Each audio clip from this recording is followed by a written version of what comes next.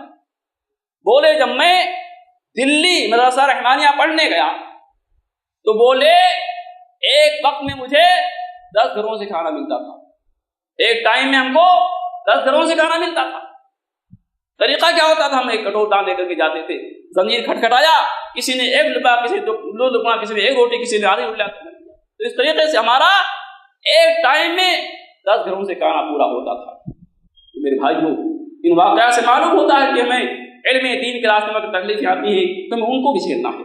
ہمیں خوشی سے، خندہ پیشانی سے تمام تکلیفوں کو برداشت کرنا ہے. اور آپ خود صحابہ کرام کے واقعات دیکھیں. حضرت ابو ہریرہ رضی اللہ تعالیٰ عنہ جو حدیث نبویہ کے سب سے بڑے حافظ ہیں اور صحابہ کرام میں سب سے بڑے محدث، ان کا خود کا واقعہ ہے. فرماتے ہیں میں نبی صلی اللہ علیہ وسلم کے ساتھ ہمیشہ لگا رہتا تھا، بھوکا پیاسا، کبھی کبھی میں بھوک سے بے ہوش ہو جاتا تھا. لوگ آتے تھے میرے گردن پہ پاؤں رکھتے تھے، کہتے تھے پاگل ہو گیا ہے. حالانکہ میں پاگل نہیں ہوتا تھا، مجھ کو بھوک لگی رہتی تھی. اس طریقے سے اور بہت سارے صحابہ کرام، بہت سارے محدثین ہیں جنہوں نے علم دین کو سیکھا اور علم دین کے سیکھنے کے انہوں نے ہر قسم کی مشقتوں اور تکلیفوں کو برداشت کیا. میرے بھائیوں، حالات بڑے نازک ہیں. ہم جب تک علم دین کو نہیں سیکھیں گے، جب تک ہم کتاب و سنت کو نہیں سیکھیں گے، ہم اس طریقے سے بھٹکتے رہیں گے اور ہمارا دنیا سے وجود ختم ہو جائے گا. ہمیں اس مسئلے پہ غور کرنا ہے، توجہ دینا ہے، خصوصی توجہ دینا ہے.